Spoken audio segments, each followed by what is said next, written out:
नमस्कार. आपल्या सगळ्यांचे महाराष्ट्र सोशल न्यूज चॅनलमध्ये हार्दिक स्वागत. चला वळूया तर एका नवीन बातमीकडे. आजची बातमी.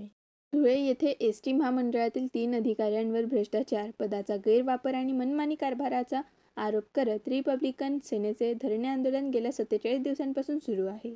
अनेक तक्रारी आणि स्मरणपत्रे देऊनही कारवाई न झाल्याचा आरोप संघटनेने केला आहे. यापूर्वी रस्ता रोको आणि आत्मदहनाचा प्रयत्नही करण्यात आला होता. संबंधित अधिकाऱ्यांवर तातडीने कारवाई न झाल्यास बाबासाहेब स्मारक ते एसटी विभागीय कार्यालयापर्यंत पुतळा मिरवणूक काढून पुतळा दहन करण्यात येईल, असा इशारा जिल्हाध्यक्ष समाधान बैसाने यांनी दिला. नमस्कार, मी समाधान बैसाने, रिपब्लिकन सेनेचा जिल्हाध्यक्ष धुळे. आज रिपब्लिकन सेनेच्या वतीने असं समजा 49 दिवस झाले मला आंदोलनाला बसून. मी क्यूमाय क्लब जेल रोड धुळे इथे बेमुदत बसले धरणे आंदोलन करत आहे. परंतु एसटी महामंडळाचे अधिकारी कर्मचारी किंवा जिल्हाधिकारी माझ्या आंदोलनाची योग्य ती दखल घेत नसल्यामुळे मी ही आज पत्रकार परिषद घेत आहे. माझे मुद्दे असे आहेत की एसटी महामंडळामध्ये जो काही मनमानी कारभार चालू आहे, भ्रष्टाचारीपणा चालू आहे, त्याला आळा बसावा आणि या संबंधित अधिकाऱ्यांवर योग्य ती कारवाई व्हावी, याच्यासाठी मी ही पत्रकार परिषद घेतलेली आहे. आमच्या मागण्या आहेत: सौरभ राजेंद्र देवळे, विभागीय वाहतूक अधिकारी. हा अधिकारी पदाचा गैरवापर करीत आहे, मनमानी कारभार करीत आहे. मार्ग तपासणीचे पथकाचे वाहन बिना परवानगी त्यांच्या पर्सनल यूजसाठी घेऊन फिरतात. अशा मी 2 तक्रारी केलेल्या आहेत. परंतु त्याच्यावर विभाग नियंत्रक असतील किंवा रिजनल मॅनेजर असतील, त्या अधिकाऱ्यावर कुठल्याही पद्धतीची कारवाई न करता उलट त्याला निर्दोष प्राप्त करतात. ही खूप मोठी शोकांतिका आहे. माझा दुसरा मुद्दा आहे की जी आपली महानगरपालिकेची सार्वत्रिक निवडणूक होती, तर त्या निवडणुकीमध्ये त्यांनी आचारसंहितेचा भंग केलेला आहे. कृषी उत्तम व्यवहारे जे काही इथे आता विभाग नियंत्रक म्हणून कार्यरत आहेत, त्यांनी जाणीवपूर्वक आचारसंहितेचा भंग केलेला आहे. त्यांचे माझ्याकडे ऑर्डर आहे, कार्यमुक्ती आदेश आहे. ज्या अधिकाऱ्याची त्यांनी बदली केली त्या अधिकारी जिथे रुजू झाला तो रुजूवती अहवाल माझ्याकडे आहे. तो मी योग्य वेळी आचारसंहितेचे जे अधिकारी असतील त्यांना देखील दिले. मी आपले माननीय रामदास आठवडेंचे मंत्री झाले होते, त्यांना सुद्धा मी दिले होते. जिल्हा उपअधिकारी जे आचारसंहितेचे नेमले गेले होते त्यांना सुद्धा मी कॉपी दिली होती. पण मला इतकी लाजिरवाणी गोष्ट वाटत आहे की धुळे जिल्ह्यामध्ये हे अधिकारी नेमकं करत काय आहे, नेमकं जे सत्याची बाजू असते ती दाबली का जाते. तर त्याचं मागचं कारण जिल्हा उपअधिकारी जे आचारसंहितेचे अधिकारी म्हणून नेमले होते, तर त्यांनी मला पत्र दिलेलं आहे की अशी कुठल्याही पद्धतीची बदली झालेली नाहीये. आणि मी स्वतः त्यांना समजून सांगितलं की साहेब हे ऑर्डर आहे, हे कार्यमुक्ती आदेश आहे. एवढे सगळे पेपर जर मी इथे लावून दिले तर तुम्ही असं ठोस उत्तर आम्हाला लेखी स्वरूपामध्ये तुम्ही देऊ कसं शकता. तर ते म्हणतात तुम्ही कोर्टातून दाद मागा. आम्ही जे पत्र दिलं ते खरं. मी त्या जिल्हाधिकाऱ्यांच्या विरोधात सुद्धा आंदोलनाला बसणार आहे की असे ठोस पुरावे असून देखील तुम्ही जर का अधिकारी कर्मचारी तुम्ही कारवाई करू शकत नसेल तर तुमचा पदाचा राजीनामा घ्यायला पाहिजे, असं माझं वैयक्तिक मत आहे. पदाचा गैरवापर करणं हा खूप मोठा विषय आहे, परंतु याच्यात मी पत्रकार परिषद घेण्याचं कारण माझं हे एकच आहे की आपल्या पत्रकारांमार्फत हे जे काही सरकारी अधिकारी जे पदाचा गैरवापर करत आहेत की आपण याच्यावर आळा घालावा, म्हणून माझी ही पत्रकार परिषद घेतलेली आहे. तसंच चौथा मुद्दा आहे माझा. विजय गीते जे आज रिजनल मॅनेजर आहेत, तर ते माजी डीसी म्हणून कार्यरत होते 2024-25 मध्ये. तर त्यांनी पदाचा गैरवापर अशा पद्धतीने केलेला आहे की तोंडी बदली करणे.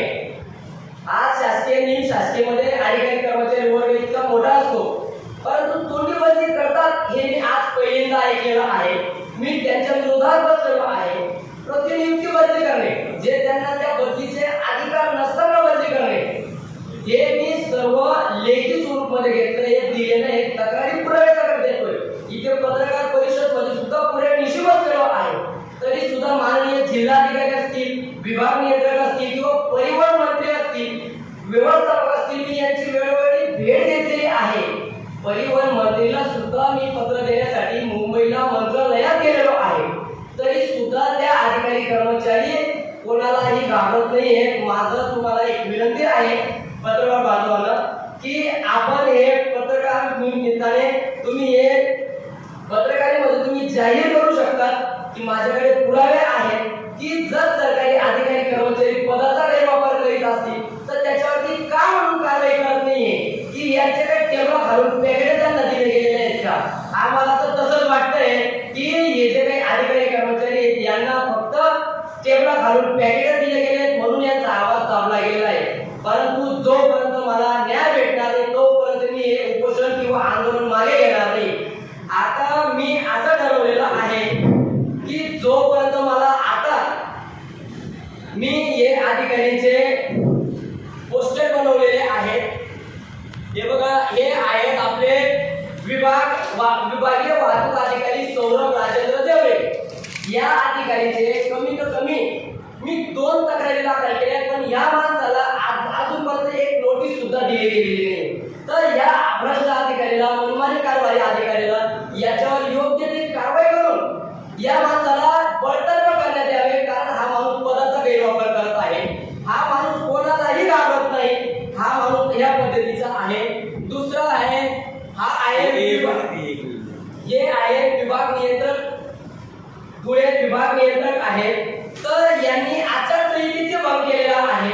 तरी देखील या अधिकारी कर्मचाऱ्यांवर जिल्हाधिकारी आज जिल्ह्याचे एवढे वैयक्तिक एवढे मोठे पद असताना या अधिकाऱ्यावर ते काही कारवाई करू शकत नाही. उलट आम्ही न्याय मागत आहेत म्हणून आमच्यावरच खोटे नाटे गुन्हे दाखल करीत आहेत. मी धिक्कार करतो असा सरकारचा, जिल्हाधिकारीचा.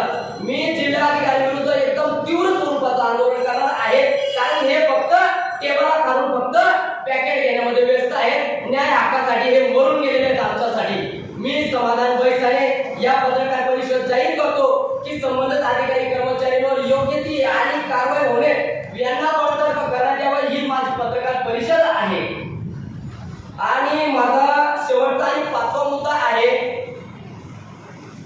धर्मवीर आनंद दिघे साहेब, एकनाथ शिंदे मुख्यमंत्री साहेबांनी एक उपक्रम राबवलेला होता. तर त्या उपक्रमामध्ये 58 लाख रुपयाचा निधी त्यांना आरोग्य तपासणीसाठी भेटला होता. पण यांनी ई निविदा न राबवता शासकीय नियम, शासकीय मध्ये मोठमोठे कार्यादेश आहेत, आदेश आहेत की संबंधित कुठलाही असा व्यवहार होत असेल तर त्याची ई निविदा काढली जाते. परंतु यांनी कुठली ई निविदा न राबवता माय पॉवर मध्ये पदाचा गैरवापर करून यांनी डायरेक्ट अंजना केअर हॉस्पिटल मध्ये ते पैसे वर्ग करून दिलेले.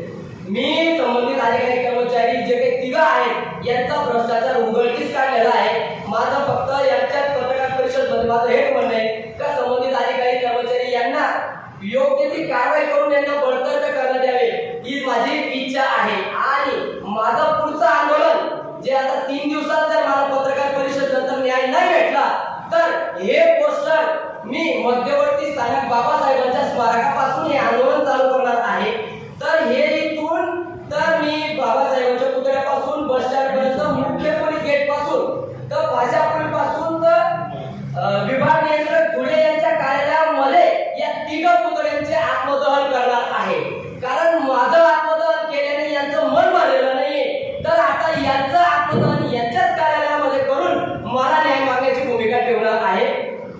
आपल्याला काही प्रश्न असतील साहेब तो बातमी आवडल्यास चॅनलला लाईक व सबस्क्राईब करा व दररोज अशा नवनवीन बातम्या पाहण्यासाठी चॅनलला फॉलो करा. धन्यवाद.